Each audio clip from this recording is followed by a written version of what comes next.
बहुत खूब, बहुत खूब।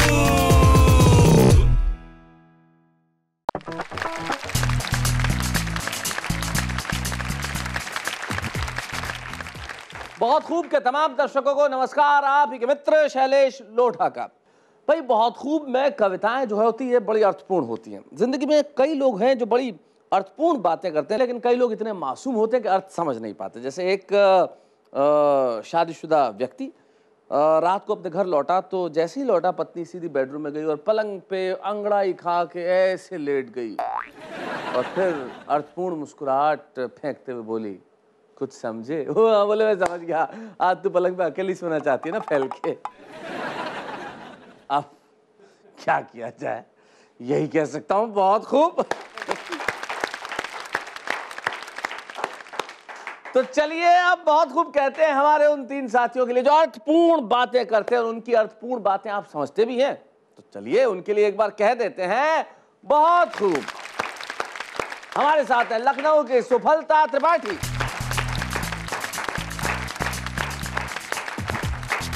नमस्ते सुफलता जी। नमस्ते शैलेश। कैसी हैं आप? बहुत अच्छे। स्वास्थ्य ठीक है? बहुत बढ़िया। डायबिटीज कैसी है? हुई नहीं? नहीं, अच्छा। मतलब कई लोग होते हैं ना, यहीं से सवाल शुरू करते हैं। जी जी जी लेकिन क्या है कि कवि लोग जो होते हैं बड़ी मीठी बातें करते हैं, जी जी। तो खतरा ज्यादा होता है। शैलेश जी, ये खतरा आपको ज्यादा है। देखिए बिल्कुल। लेकिन मैं इस खतरे को बैलेंस कर लेता हूँ। बताऊँ कैसे करता हूँ? जी, जी। जब मीठी बातें ज्यादा होती है, जब आप अच्छो चेहरों को देख लो, तो कुछ एकाध ऐसे को बुला ले कि बैलेंस हो जाए। हरेश चतुर्वेदी जी, ये देखिए, ये हो गया इलाज। हम इलाज साथ में रखते हैं। कैसे हैं आप हरेश जी? बहुत अच्छा हूँ। कोई डिजाइन में गड़बड़ नजर आ रही है? नहीं, डिजाइन में गड़बड़ नहीं। बैठिए बैठिए, आप, आपकी डिजाइन पूरी ठीक ठाक है। आप दोनों का साथ देने के लिए आ रहे हैं अनुपम लोहिया।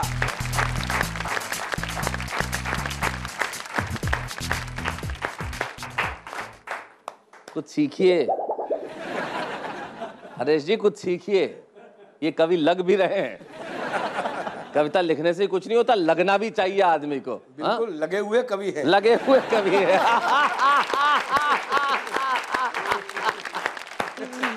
तो लगे रहो अनुपम भाई, बहुत खूब।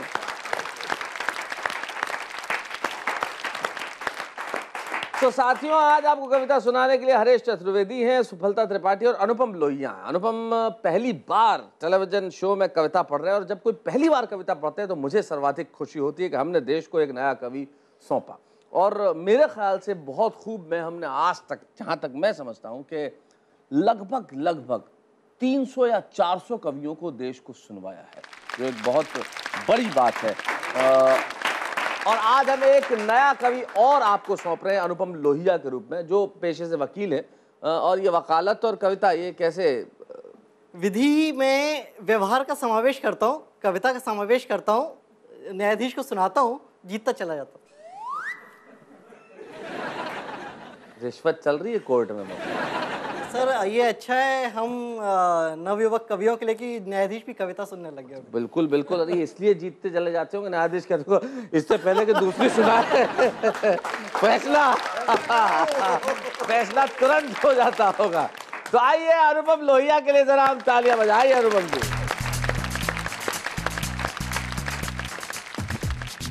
सर्वप्रथम माँ सरस्वती का वंदन, श्रोताओं का अभिनंदन, शैलेश जी का आभार। बहुत खूब के इस मंच की जय जयकार के साथ आरंभ करता हूँ अपनी वाणी को, अपनी व्यर्थ कविता को। राजनीतिक, वर्तमान राजनीतिक परिवेश के संदर्भ में सुनाए अनुपम। यदि हम बातों की व्यर्थता समझ पाते, यदि हम बातों की व्यर्थता समझ पाते तो यूं वादे हमारे कभी व्यर्थ ना जाते। यदि वादों से रोजगार दे पाते तो नवयुवक यूं लाचार नजर ना आते। क्या बात है, वाह वाह वाह, बहुत अच्छे। यदि नवयुवक यूं लाचार नजर ना आते तो हम शायद इतना भी पीछे ना रह जाते। यदि हम इतना भी पीछे ना रह जाते तो एक विकसित देश कहलाते। लेकिन बातें करना ही व्यर्थ है, घटता देश में रोज अनर्थ है। माँ की अस्मत है बेचारी, घोटालों ने बेची सारी। क्या बात है, वाह वाह वाह वाह। मंत्री जी कुर्सी पाकर करते नित अपराध, मंत्री जी कुर्सी पाकर करते नित अपराध। छोटी मोटी सजा हो वो भी एक या आध। क्या बात। सर पर टोपी पाँव में धोती, भूखी जनता भोज को रोती। सर पर टोपी पाँव में धोती, भूखी जनता भोज को रोती। महंगाई की मिलकर हम सब झेल रहे हैं मार, लोकतंत्र का गला घोटती रोज रोज सरकार। क्या बात है, वाह वाह वाह वाह, बहुत खूब, बहुत बढ़िया, बहुत अच्छा। आगे हमारे प्रधानमंत्री जी को समर्पित कुछ पंक्तियां हैं। अंधेर नगरी का चौपट राजा, अंधेर नगरी का चौपट राजा फिर गुलामी का घोष बजाता, चालक की मर्जी से चलता राजा रथ का घोड़ा बनकर, चालक रुके चलाए उसे हाँक हाँक कर, हाँक हाँक कर। क्या बात, आओ करें ये दृढ़ संकल्प, करेंगे देश का कायाकल्प, तू मैं का जहर न घोले, मिलकर सब जय भारत बोले। वाह वाह वाह वाह, बहुत बढ़िया, बहुत अच्छा। अनुपम, बहुत बढ़िया, आपको बधाई इसलिए कि आपने पहली बार टेलीविजन पे कविता पढ़ी, लेकिन पहली बार में भी बहुत प्रभावशाली ढंग से पढ़ी। बहुत बढ़िया, मैं आपको बधाई देना चाहता हूं। लेकिन बस एक सवाल आपकी बॉडी लैंग्वेज के बारे में, आपने पूरी कविता ये अवतार के राजेश खन्ना बन के क्यों पढ़ी? ये ऐसा क्यों रहा? सर ये बस अभी कवियों का राजेश खन्ना बन जाओ, इसके लिए प्रारंभ है। क्या बात है, वाह वाह वाह वाह। नहीं, हम ये नहीं चाहते कि कवियों के राजेश खन्ना बने, हम चाहते हैं कि आप कवियों के वो सितारे बने जो सदैव दैदीप्यमान रहें, हमेशा रहें। राजेश खन्ना जी बहुत प्रतिभाशाली अभिनेता हैं, आप भी बहुत प्रतिभाशाली हैं और आगे भी रहेंगे। बहुत बढ़िया, बहुत अच्छी कविता आपने सुनाई। और आपने कहा व्यर्थ की बातें जो आप कह रहे थे, तो मैं सोच रहा था हरीश जी कि आदमी व्यर्थ की बातें कैसे कर सकता है। जैसे कि हमारे नेताजी हैं, वो मास्टर है व्यर्थ की बातें करने में। जब वो शुरू होते हैं तो कहते हैं कि हमारा देश रसातल की ओर जा रहा है, लेकिन अभी अभी हमने अग्नि लॉन्च किया, देश बहुत तरक्की कर रहा है। क्रिकेट ने इस देश में लोगों को बेरोजगार कर दिया है। सचिन बहुत महान खिलाड़ी है। राजनीति इतनी गंदी चीज है कि उसमें जाना नहीं चाहता, मुझे वोट देकर जरूर जिताइए। ये स्थिति है व्यर्थ की बातों की। लेकिन बहुत खूब में व्यर्थ की बातें नहीं होती, अर्थ की बातें होती है। लौटते हैं हम ब्रेक के बाद।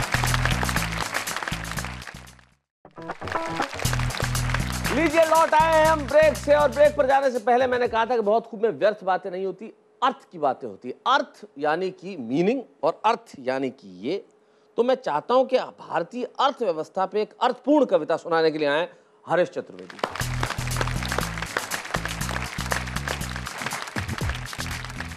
शैलेश भाई, लोहिया जी की बात को प्रकारांतर से आगे बढ़ाता हूं और एक व्यंग आपके बीच में रखता हूं। अर्थव्यवस्था से जुड़ा हुआ व्यंग है।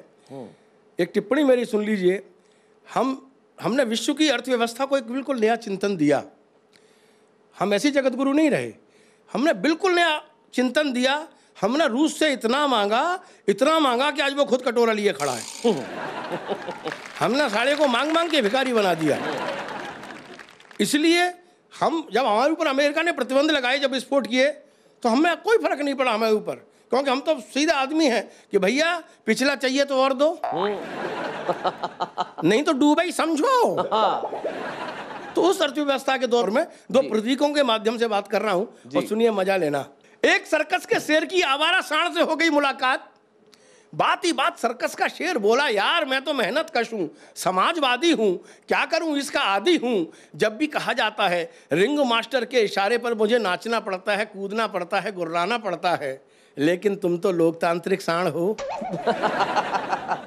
लेकिन तुम तो लोकतांत्रिक सांड हो, स्वतंत्र हो, अपनी सुनाओ, कैसे कट रही है कुछ बताओ। आवारा सांड बोला, कट क्या रही है, मौज कर रहे हैं, और पूरे मुल्क को सब्जी मंडी समझ के चल रहे हैं। क्या बात है, बहुत अच्छा। आवारा सांड बोला, कट क्या रही है, मौज कर रहे हैं, चरित्र देखना, मौज कर रहे हैं, और पूरे मुल्क को सब्जी मंडी समझ के चल रहे हैं। अपने बाप का माल समझ के किसी भी दुकान में घुस जाते हैं, मनचाही सब्जियां मुंह में दबा लाते हैं। ये बात अलग है कि लाठियां और गालियां पड़ती हैं तो भाग आते हैं। कि मनचाही सब्जियां मुंह में दबा लाते हैं, ये बात अलग है कि लाठियां और गालियां पड़ती हैं तो भाग आते हैं। इसी तरह मौज मनाते हैं। शेर भाई, आप भी इस मान और अपमान के फालतू बोझे से मुक्त हो जाइए, फिर इस लोकतंत्र के असली मजे उड़ाइए। क्या बात है, बहुत बढ़िया, बहुत अच्छा। एक उभरते हुए इज्जतदार ने अपने शर्मदार बेटे को कुछ इशारा करके बताया और कहा, बेटे लोग इसे प्रेम गली कहते हैं, रूप की खिली हुई कली कहते हैं, तू इस गली में मत जाना, ताना देगा जमाना, धोखा पड़ेगा खाना, लेकिन समझदार बेटा न माना। बेटे ने उस गली में जाकर थोड़ा आनंद पाकर वास्तव में बहुत बड़ा धोखा खाया। अपने बाप को सीटियां बजाते पाया। बहुत बढ़िया। फिर जैसे ही आपके बेटे ने सीटियां बजाते पाया, क्या किया हरीश जी आपने? चलिए छोड़िए व्यक्तिगत बातें, यही छोड़ते हैं। मेरा बेटा भी सुन रहा है। आपका बेटा भी सुन रहा है, क्यों ना सुने। प्रतिभाशाली बेटा है, प्रतिभाशाली पिता का प्रतिभाशाली पुत्र, और जीवन में ऐसी प्रतिभाएं बंदी रहनी चाहिए। आदमी को चिर युवा रहना बहुत जरूरी है। बेटे बड़े कमाल के होते हैं और बेटों को ऐसा होना भी चाहिए। आप तारीफ कर रहे हैं, मजाक उड़ा रहे हैं? नहीं नहीं, मैं तारीफ कर रहा हूँ ना मजाक उड़ा, मैं आपके पुत्र की प्रशंसा कर रहा हूँ। आप अपने लिए जैसा चाहे समझे। चलिए अब लौटते हैं ब्रेक के बाद। बहुत खूब।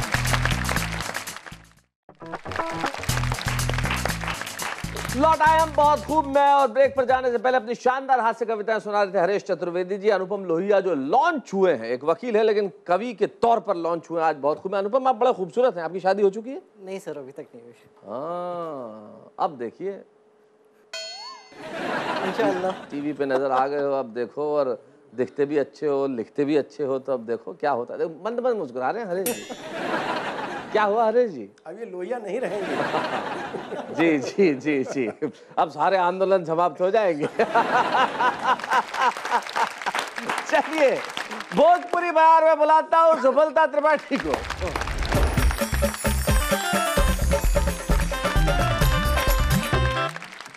बागन माँ कोयलिया बोले, बागन माँ कोयलिया बोले, ख्यातन माँ गोहूँ कटे लाग।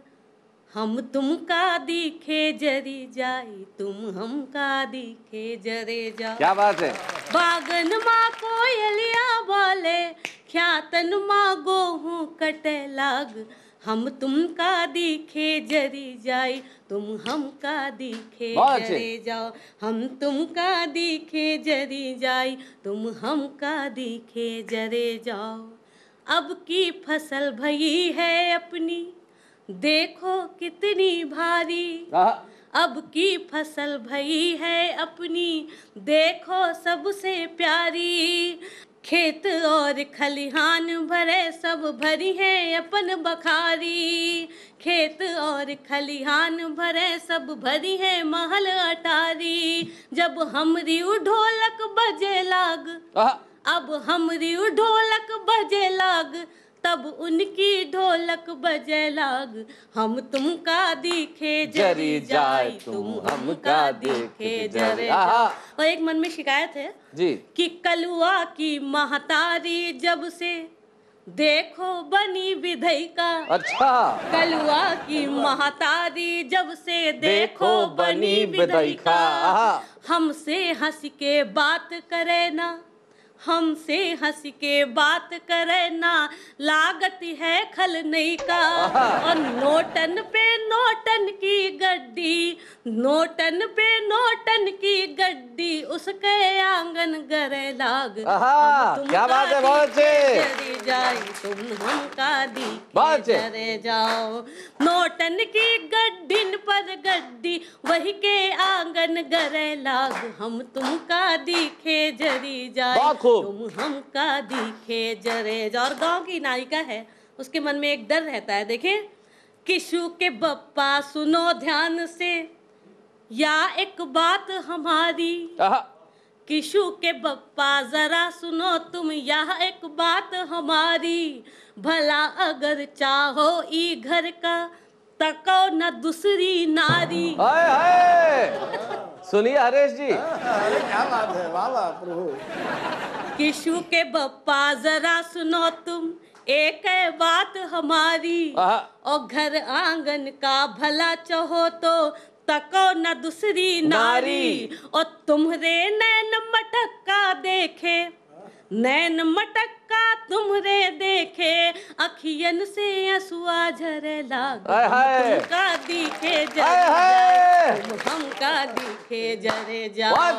नैन मटक्का देख तुम्हारा, अखियन से असुआ झरे लाग। हम तुम का दिखे जरी जाए, तुम हम का दिखे जरे जाओ। बागन माँ कोयलिया बोले, बागन माँ कोयलिया बोले, ख्यातन मागो हूँ कटे लाग हम तुमका दिखे जरी बहुत जाए अच्छे। तुम हमका दिखे जरी बहुत बढ़िया। जाओ हम तुमका दिखे जरी जाए तुम हमका दिखे जरे जाओ हम तुमका दिखे जरी जाए तुम हम क्या बात है, बहुत बढ़िया, बहुत बढ़िया। एक बिल्कुल कलुआ की माताजी का जवाब। स्वाभाविक जो रंग था दिखाया, हम तुमको देख के जलते हैं, तुम हमें देख के जल जाते हो। और कलवा की माँ का आपका जो ध्यान गया हरीश जी, पूरे गीत में बस यही साहित्यिक पंक्तियां आपको नजर आई, कलवा की माँ। कलुआ की माँ। इससे आदमी के टेस्ट का पता चला। टेस्ट का नहीं, इससे आदमी के चरित्र का पता चलता है कि भीतर वो क्या लेके बैठा है। आपने जैसे कहा कि दूसरी नारी को ताकना छोड़ दो, इन्होंने हमेशा जीवन में ऐसा ही किया। इनकी बीवी ने कहा कि दूसरी नारी को ताकना छोड़ दो। बाजार में हर दूसरी को छोड़ते थे, तीसरी को ताकते थे, लेकिन ताकते जरूर थे। देखिए अब देखो मुस्कुरा रहे मंदिर में, क्या बात। कलुए का जवाब नहीं है। हाँ, कलवे का जवाब नहीं है। चलिए ईश्वर करे कलवा अगर सुन रहा हो इनसे निपटे। इनसे बाद में उचित व्यवहार करें और कृपया इनसे ब्लड सैंपल कोर्ट के थ्रू नहीं मंगवाए। आइए, आजकल चल रहा है ना डीएनए टेस्ट, तो कलवा क्या पता हरीश जी प्रसिद्धि दे जाए। हाँ, तो हो सकता है कि वो आपको प्रसिद्धि दे दे, आप उसे नाम दे दे। खैर ये मजाक की बात अलग है, नाम आदमी जिंदगी में चाहता है। और वो लोग जो कविताएं लिखना चाहते हैं और कविताएं लिखते हैं और कविता सुनाना चाहते हैं, उनका नाम भी होना चाहिए। जैसे अनुपम लोहिया आज पहली बार इस कविता के मंच पे कविता पढ़ने के लिए आए।